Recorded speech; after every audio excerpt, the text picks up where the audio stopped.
Eh bien, advienne que pourra. Joyeux Noël, monsieur Wayne. Joyeux Noël, Alfred. Et aux hommes de bonne volonté. Et aux femmes.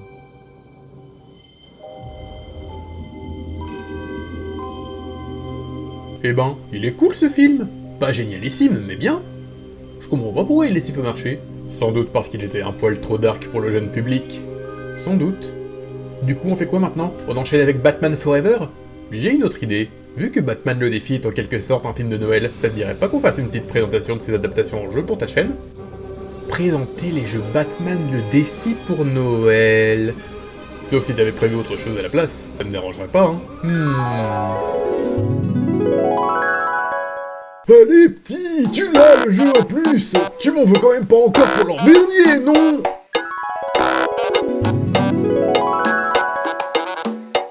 Non, Batman c'est très bien.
Joyeux Noël les gens!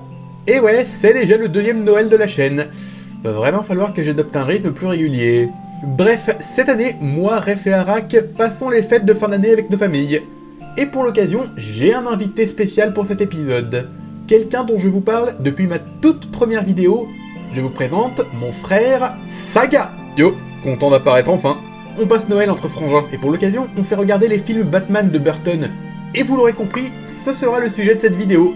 Je te laisse faire la présentation. Batman est un super-héros apparu pour la première fois en 1939 dans le numéro 27 du Detective Comics. L'histoire prend place dans la ville fictive de Gotham City. Alors qu'il n'était encore qu'un enfant, le jeune Bruce Wayne, qui sortait d'une diffusion de Zorro au cinéma avec ses parents, voit ces derniers se faire abattre sous ses yeux par un criminel. Cet événement marquera Bruce à tout jamais et le poussera à l'avenir à combattre le crime sous toutes ses formes dans la ville et s'inspirera de Zorro pour son costume, ainsi que d'une chauve-souris passant par sa fenêtre à ce moment. Heureusement que ce n'a pas été un autre animal. L'une des particularités de Batman est qu'il n'a aucun super pouvoir. Ça n'a l'air de rien comme ça, mais dans un univers où les 3/4 des habitants peuvent détruire le monde en éternuant, ça veut dire quelque chose. Il mise principalement sur sa maîtrise des arts martiaux, des gadgets de sa propre confection, une grande intelligence et un sens de la déduction qui a fait de lui un des plus grands détectives du monde. Ref vous l'a déjà dit, mais je suis pas friand de comics. Les seuls auxquels j'ai accroché sont Wolfman et une grosse partie des Ultimate Spider-Man. Et je vais peut-être me mettre les fans de DC ou de comics en général à dos, mais j'ai toujours trouvé l'univers DC ennuyant. Je sais pas, ils ont tellement la manie de rendre les personnages de cet univers si exagérément doués ou puissants que j'ai l'impression qu'ils en perdent tout leur intérêt.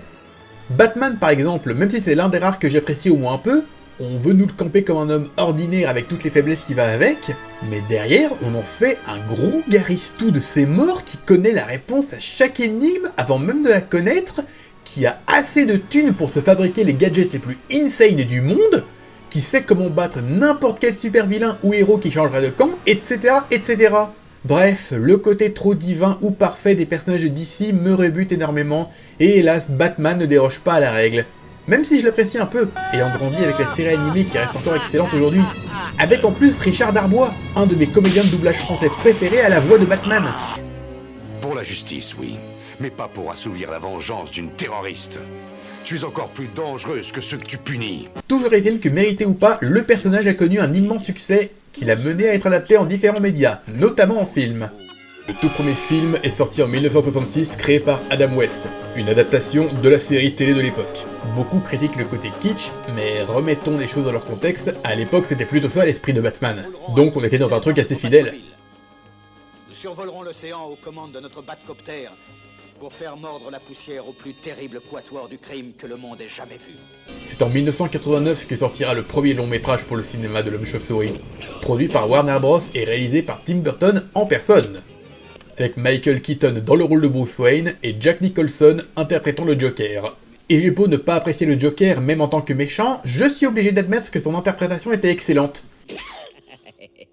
J'ai adoré ce film, par contre il a pas mal vieilli. Coucou le caméraman qui a Parkinson. Coucou les dialogues un poil niais. J'aimerais bien parcourir le vôtre. Ravi, je suis Vicky Vale. Vicky Vale? Ah ouais, la photographe. Oui. Vogue, Cosmo, ouais. Dis donc, si vous voulez que je pose nu, il faudra apporter un grand angle. Coucou le costume tellement moulant que Batman garde constamment les bras le long de son corps. Non mais regardez-le, vous voyez pas qu'il souffre?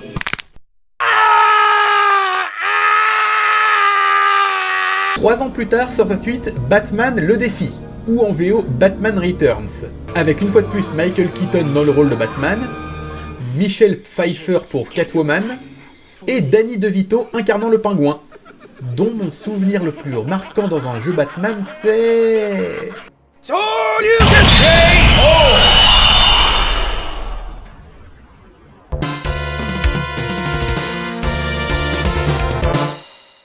Voici l'intrigue et notre avis sans spoil. C'est Noël à Gotham City. Et alors que l'heure est à la fête, un homme d'affaires sans aucune forme de scrupule nommé Max Schreck, non pas celui-là, se retrouve malgré lui à coopérer avec le pingouin pour sauver son business en aidant ce dernier à gagner sa place dans la haute société, en renversant le maire de Gotham pour prendre sa place. Tandis que Selina Kyle, employée de Schreck, découvre les secrets de ce dernier et tente de le faire tomber en tant que Catwoman. C'est donc à Batman de ramener l'ordre dans les rues une nouvelle fois. Si j'ai adoré le premier film, je suis en revanche plus sceptique pour celui-ci. Je suis pas trop convaincu par l'interprétation du pingouin. Ils ont bien réussi à lui donner et exploiter un côté tragique, mais je le trouve un peu surjoué.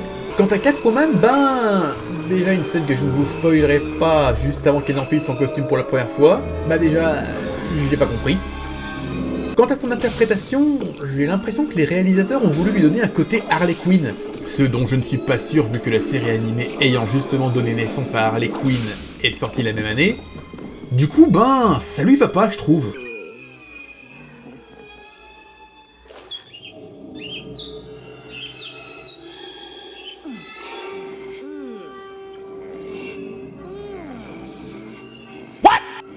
Et évidemment, le film a été adapté en pas moins de 4 jeux. Sur NES, Master System, Super Nintendo et Mega Drive. Des jeux adaptant un film, lui-même adaptant un comics. Une adaptation d'adaptation. Un peu ironique quand on y pense. Sana et moi allons faire les 4 jeux pour que le frangin les analyse et vous les présente un par un. Et à la fin, il vous donnera son classement par préférence. Hé, c'est ma vidéo! C'est ma maison. Vous voyez ce que je subis depuis des années?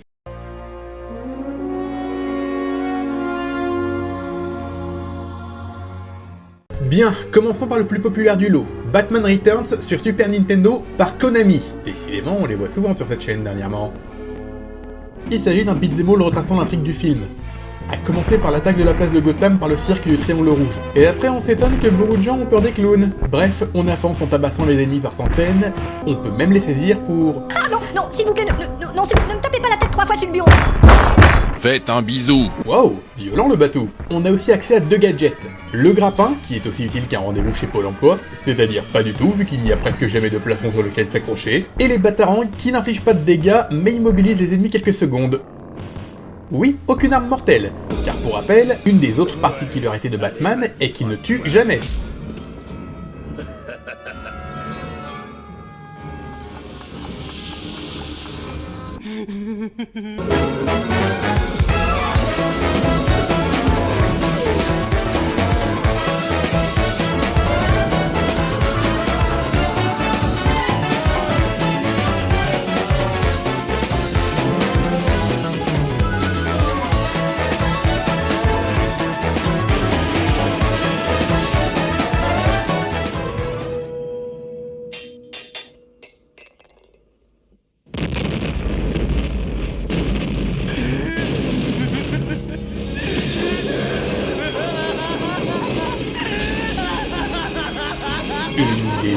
L'autre particularité de Batman est qu'il ne tue presque jamais.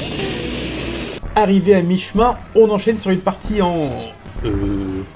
Ça fait bizarre tout à coup d'aller que de gauche à droite et de ne pas pouvoir utiliser que les batarangs. C'est même un peu galère. Ceci dit, on reconnaît bien l'ambiance et l'esthétique du film, reprenant exactement les mêmes genres d'ennemis, et distribuer des mandales est aussi plaisant que dans un bon Streets of Rage. On a même quelques variations de phases de gameplay, comme ce passage où on doit avancer en évitant les flammes, et avec ce boss bien galère à la fin. Ah, et au fait, ne me demandez pas ce que c'est Test Tube, je n'en ai absolument aucune idée. Tu parlais de variations dans les phases de jeu, et justement, en voici une autre. Dans celle-ci, tu poursuis Catwoman en escaladant les bâtiments, tout en faisant attention de ne pas tomber. C'est d'ailleurs un des seuls passages où le grappin sert à quelque chose. Le niveau se termine par un combat contre Catwoman, et wow, c'est quoi cette attaque? Purée, mais regardez-moi ça! Elle nous sort un dash à la Akuma de Street Fighter qui enlève la moitié de notre vie d'un coup. Et en plus, on ne peut pas s'en protéger car le coup passe à travers la garde, ni l'esquiver vu qu'il est auto-guidé dans notre direction. Sans parler du fouet qui donne une allonge monstrueuse et qui nous enlève aussi masse de santé. Et tout comme la montre de Castlevania, les batarangs ne servent à rien contre les boss, pas même à leur infliger du dégât. Alors comme ça on fait une rechute, Konami?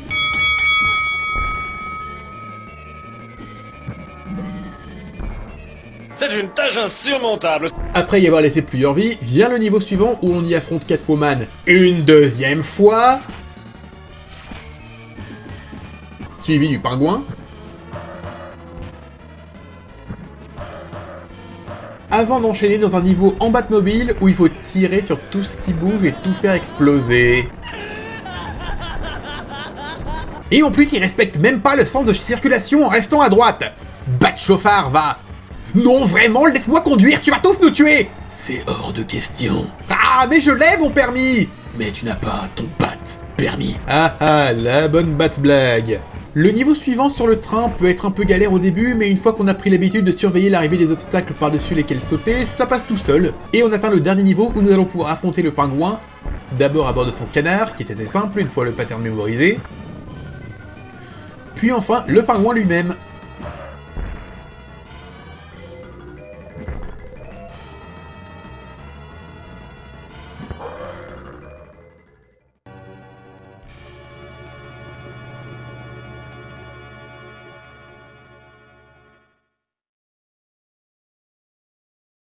Oups, vous n'avez rien vu.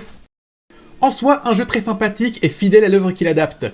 Je n'en ai pas parlé pour ne pas spoiler l'histoire à ceux qui n'auraient pas vu le film, mais chaque niveau est entrecoupé de petites séquences narratives pour raconter les événements qui se produisent. Toujours est-il que c'est un très bon beat'em all made in Konami une fois de plus. C'est juste dommage de pas pouvoir y jouer à deux, mais bon, vu le film, c'est assez compréhensible. Très beau et très maniable. La difficulté est croissante et reste juste, si on accepte Catwoman qui triche. Même musicalement, c'est vraiment top, et ça reprend à merveille le style du compositeur Danny Elfman qui... Non, pas celui-là! Sérieux, le salade du montage, tu vas me la faire encore combien de fois, cette blague?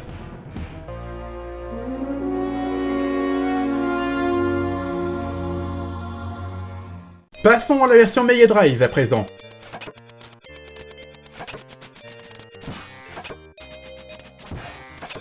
Oh, c'est tristounet pour une musique d'écran titre quand même.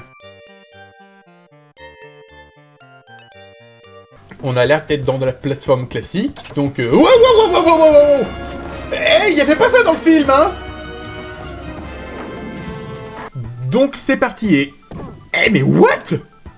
Ce pingouin kamikaze a popé pile dans la trajectoire de mon saut. Mais... Ah mais ras, saleté de clown!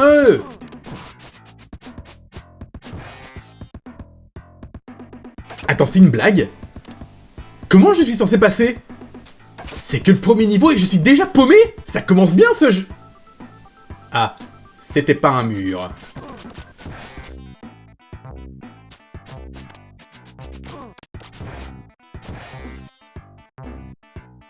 Ça va rapidement me saouler ce bruit. Ok, pause. Avec tout ça, j'ai même pas eu le temps de parler du gameplay. Comme dit, c'est un jeu de plateforme. Du coup, Batman est lâché sur les toits de Gotham. Il est pas censé aller sur la place vu qu'il est attaqué par le cirque. Il peut sauter, frapper, et utiliser des gadgets tels que les batarangs, qu'on peut changer via la ceinture dans le menu pause. Et une fois de plus, il a son grappin, qui pour là sert réellement à quelque chose.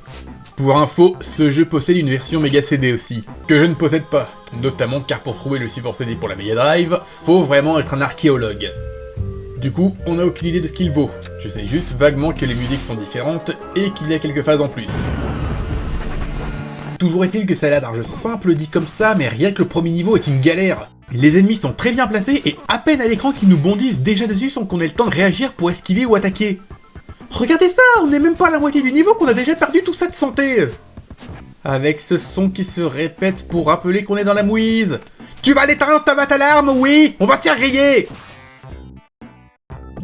Et à la fin du niveau, on affronte Catwoman. Déjà. Et c'est là qu'on sent que le jeu est pas du tout fair play. Déjà parce que nous, il nous faut 2 battes-baffes pour lui enlever un carré de vie. Alors que elle nous en enlève 3 en un coup de fouet. Mais en plus, contrairement à elle, on subit des dégâts rien qu'en la touchant. Ça se passe de commentaires. Bon, j'ai quand même fini par trouver une petite astuce. Niveau suivant, dans un building sur le point de s'écrouler visiblement et... Oh mais sérieux, c'est pas de la triche ça!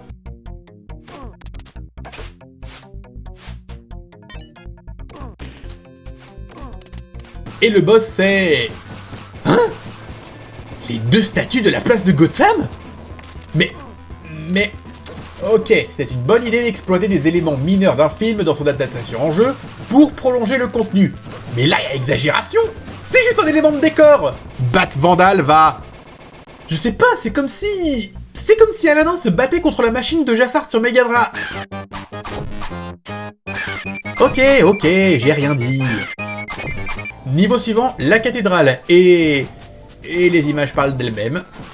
C'est d'ailleurs là qu'on se rend compte que le gameplay laisse à désirer, surtout avec le grimpin. Si on peut l'envoyer en diagonale tout simplement en appuyant sur saut en plein saut pour se balancer, quand on veut l'envoyer en l'air pour escalader, il faut appuyer sur O, rester environ 1 seconde entière pour que Batou se décide à braquer son grappin, et ensuite le lancer pour monter. Et dans les moments comme celui-ci où on doit se dépêcher de monter, franchement cette seconde d'attente obligatoire, elle pose vraiment problème.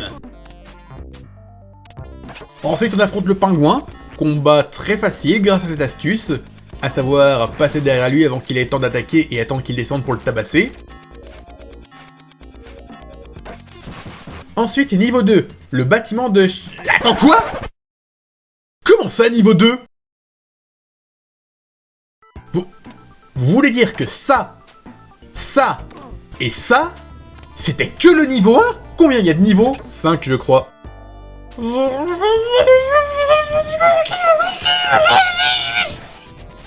Allez. Ouf, un peu de santé pour...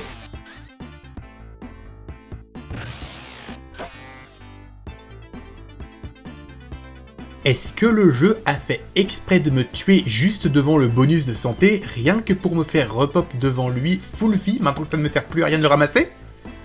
On dirait. 1 seconde. Me revoilà. Ah c'est quoi ce boss? Juste le rejoindre c'est déjà une galère sans nom. Il tape beaucoup trop fort, le mieux c'est encore d'avoir un gros stock de batarang et de le spammer à distance. L'ennui c'est que comme t'as perdu en chemin, bah on n'a pas beaucoup de munitions. Et bah non, le jeu triche? Et bah tu sais quoi? Nous aussi on va tricher. Je viens de vérifier et il existe un cheat code pour avoir accès à un écran de sélection de niveau. Il faut avoir déjà 2 manettes de branchées. Et une fois sur l'écran titre, appuyez sur gauche, droite, bas, haut, A, B, B et A. Après avoir entendu le son de confirmation, se placer sur option, maintenir la direction droite et appuyer sur start. Le tout avec la seconde manette. Par pitié, ne me demandez pas comment on était supposé trouver cette technique. Toujours est-il que comme ça au moins on peut voir ce qu'il y a au-delà de ce boss qu'on n'arrive pas à battre. Et ça va pas en s'arrangeant. Surtout face au pingouin. Mais le pire, c'est vraiment le combat final contre lui. Regardez, d'après vous, il faut faire quoi? Non, sérieusement, devinez, il faut faire quoi? Et la réponse est...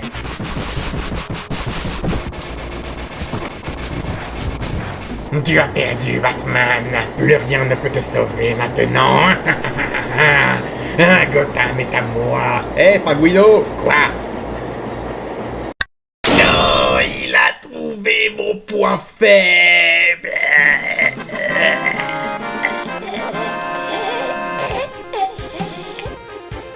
Ensuite, on a un dernier combat contre Catwoman lors des crédits, avec de l'électricité qui tombe, sinon c'est pas drôle, que nous ne sommes pas obligés de gagner. En cas de défaite, Batman tombe et est rattrapé par la Batmobile, et dans le cas contraire, c'est Catwoman qui tombe, rejointe par les chats qui... La mange? Quoi, The End? Je veux pas de fin, je veux des réponses! Donc, Batman le défie sur Mega Drive. C'est pas un mauvais jeu, mais c'est pas non plus un bon jeu. Le gameplay est bien sur papier, mais les ennemis et le level design rendent la tâche très corsée. Et franchement, le boss final, il faut vraiment avoir un gros coup de bol pour deviner que pour le battre, il faut détruire la clim. Tu m'étonnes que la musique d'intro soit si déprimante, même le jeu doit être désolé de nous infliger ça. Visuellement, eh bien, je sais que Batman ne travaille qu'avec du noir ou du gris très foncé, mais il y a peut-être exagération là. Musicalement, j'ai envie de dire que c'est pas trop mal pour de la Mega Drive. Par contre, il prend pas mal de distance vis-à-vis du film. Au moins ça évite les spoils, j'ai envie de dire.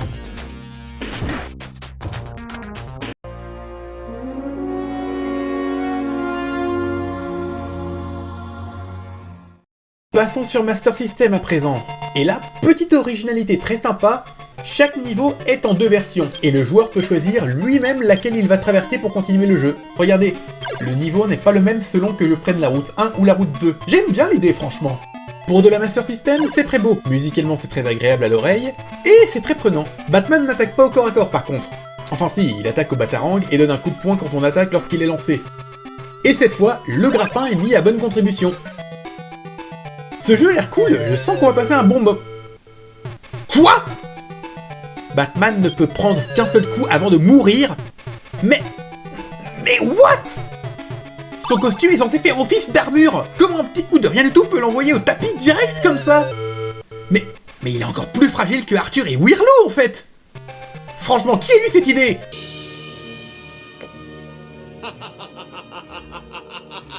Ah bah ça explique tout. Quelle journée. Et en plus son... Batman, est-ce que tu viens bien de mourir en touchant un véhicule à l'arrêt? Batlopette, va! Sérieusement, vous imaginez à quoi ça ressemblerait Batman s'il était aussi fragile que dans ce jeu? Je suis la vengeance. Je suis la nuit. Je suis...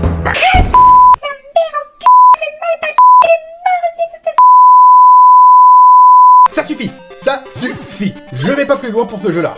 J'ai assez donné pour ce genre de jeu en une saison. C'est plus vraiment la saison 1 vu qu'elle est terminée. Là, c'est plus un épisode de transition vers la saison 2, donc plutôt la saison 1.5. Merci, tu viens de te porter volontaire pour présenter le jeu sur NES. Eh, c'est ta vidéo, c'est ta maison. Tu oses utiliser mes propres sorts contre moi, Potter?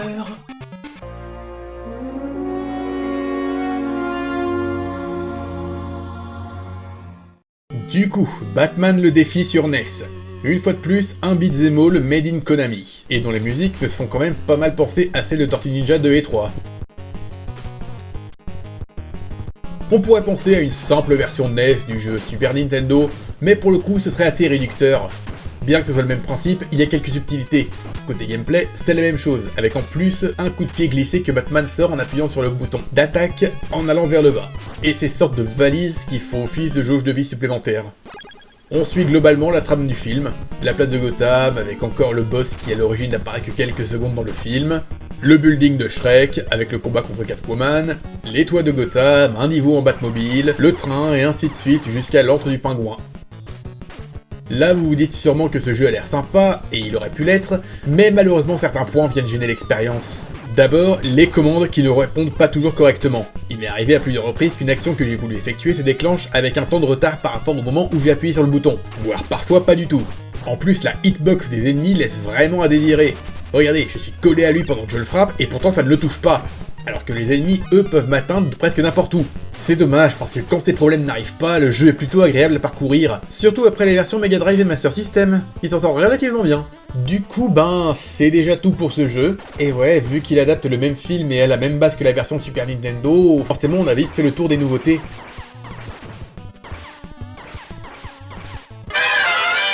Donc, comme convenu par mon frère, voici mon classement par préférence des différentes adaptations.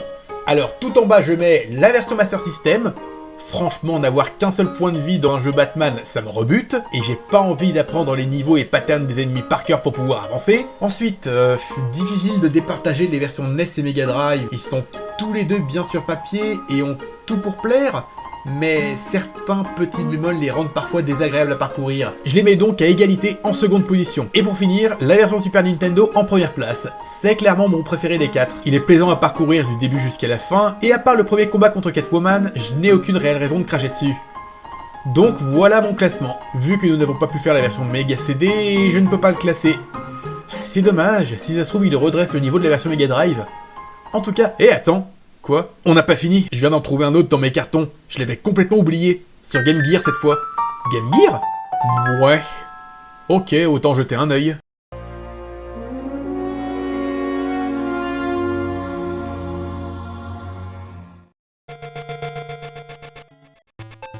Oh non, c'est juste un portage de la version Master System. C'est vrai que ça y ressemble. On teste quand même? Ouais, avec un peu de chance, il y aura quelques différences. Plus tard. Mais il est trop bien ce jeu! Ouais, carrément! Attendez, je m'explique. Il reprend la base de la version Master System, avec effectivement certaines différences. Déjà, cette fois, Batman a bien une barre de vie, et ne meurt donc pas en une seule attaque. On a toujours le système de route alternatif pour chaque niveau, à l'exception du dernier, et les niveaux de ce qu'on a pu voir n'ont pas l'air d'être construits exactement de la même façon que sur Master System. En plus, grosse nouveauté par rapport à la version Master System, la possibilité de sélectionner la portée du Batarang dans le menu pause. Soit on lui donne une portée longue avec moins de puissance, soit plus courte avec plus de puissance, soit on équilibre les deux. Ça donne un côté stratégique au gameplay et on peut s'adapter en fonction des situations ou de nos préférences. On peut même appeler la Batmobile depuis ce menu pour infliger des dégâts à la manière des renforts de police dans Streets of Rage. Franchement, tous ces ajouts et modifications rendent le jeu beaucoup plus fun. On arrive enfin à avancer dans le jeu. Le premier boss ne pose pas trop de problèmes. Ensuite, on traverse à nouveau le bâtiment de Shrek pour affronter Catwoman une nouvelle fois. Un combat assez tendu mais sans difficulté en apprenant son pattern.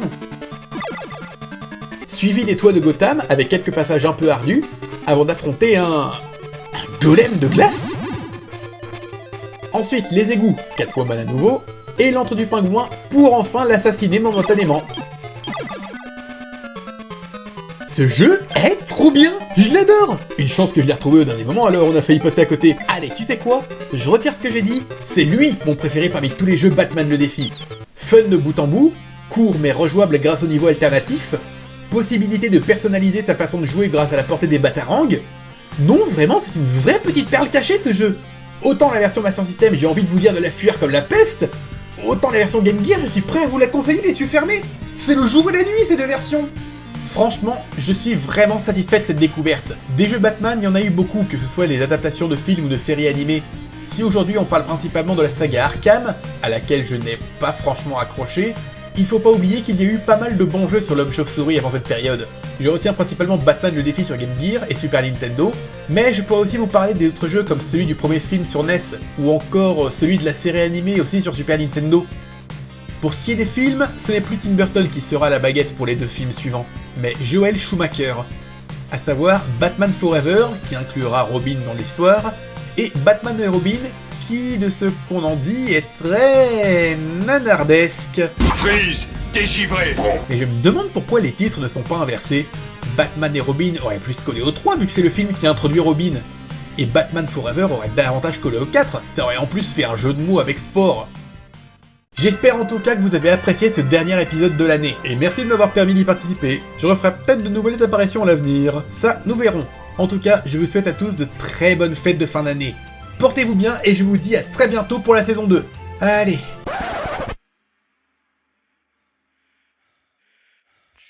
Ahem. Je crois que ce dernier chèvre-rollard est à moi. Tu dois te tromper vu que c'est le mien. Ça m'étonnerait vu que tu en as mangé très exactement un de plus que moi, donc celui-ci est forcément le mien. C'est impossible, tu as très certainement mal compté. Peut-être, mais c'est ma vidéo. Peut-être, mais c'est ma maison.